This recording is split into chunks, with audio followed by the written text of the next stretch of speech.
Hello, so today I chose to do Is That a Symbol in Long Day's Journey into the Night. After reading this well-written story by Eugene O'Neill, I was introduced to many pieces of symbolism. The first one was the fog. The author made it present through the story by adding foghorns every here and there whenever a suspenseful scene. According to Emic Education and the Bible, this is illustrated as absurdity and indistinction, a gray zone in between reality and unreality. In this story, we can see how this becomes very important since throughout many of the characters try to blend themselves and blind themselves of the obscurity that surrounds their family.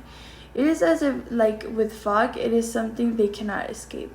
The fog becomes one of the most important pieces of symbolism in the story when the author describes and decides that it won't be a simple reference and decides to bring it up more and more often as the story intensifies. In the story, there is a moment in which Mary relates that the foghorn does not let her sleep. She said that it keeps reminding you and warning you and calling you back. This can be used as a way to show that although they all try to escape reality with the use of substances, they still have a constant call that is not their reality. The second thing I found were the substances that the characters used. Mary the mother had a morphine addiction while her two sons and husband had an alcoholic one. According to Shimun drugs, this symbolizes retreat. Because of their surroundings, they cannot choose to leave anywhere they want.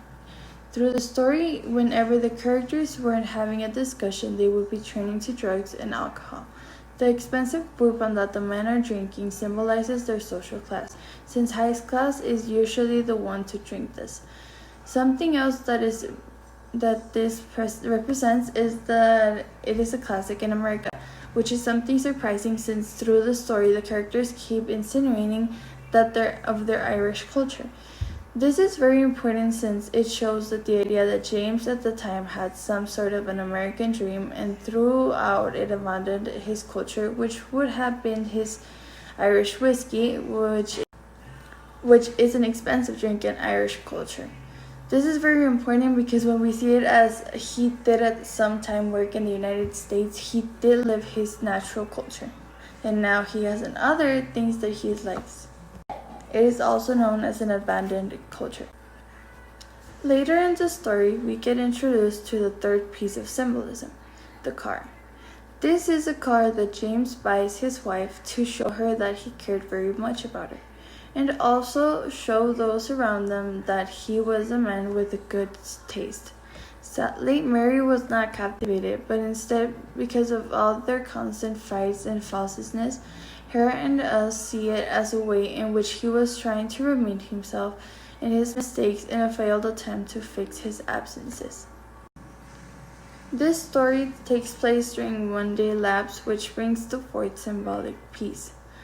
The progress from day to night is well identified by the characters, since like the day has its cycle, they also had cycles of attacking, feeling bad, and then apologizing. They attacked, they feel bad, and then they apologized, and so on. Also, just like day is seen as better and night is seen as darker, we can see how the day progresses, and so the suspense grows. We can support this by the way in which each of the characters started attacking each other as the story progressed, and each time it was more and more. The fifth piece of symbolism are the objects that both parents loved and lost themselves in. These were the wedding dress of Mary and the boots prize of James. Both of these characters approached these objects and got a chance to remember themselves of the things that they had lost. While the dress of Mary brought memories of the time when she was young and faithful, to James, this prize reminded him of the beauty of his achievements. This is again very important. We start seeing that they do not like their present lives and that they're not happy with it. The last piece of symbolism I found was rain.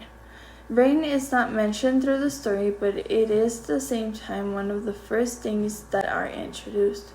On the first lines of the reading, we are introduced into the detailed description of the day, which were that it was 8:30 a.m. on a day in August of 1912. After researching this day, I found that many of the things that I would found when searching this year were weather situations around the whole world.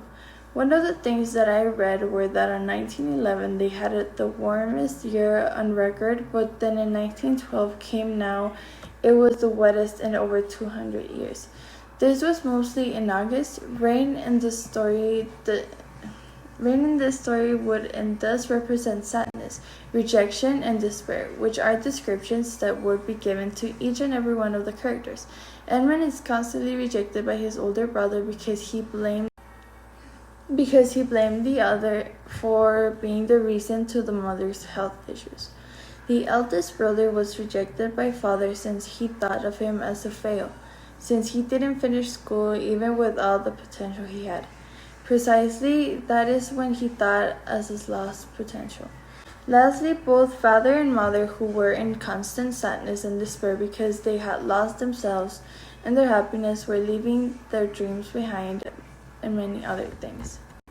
When we see that I make the construction between 1911 and 1912, we see that it goes from a really hot weather into wet weather, which would represent a happy to sad.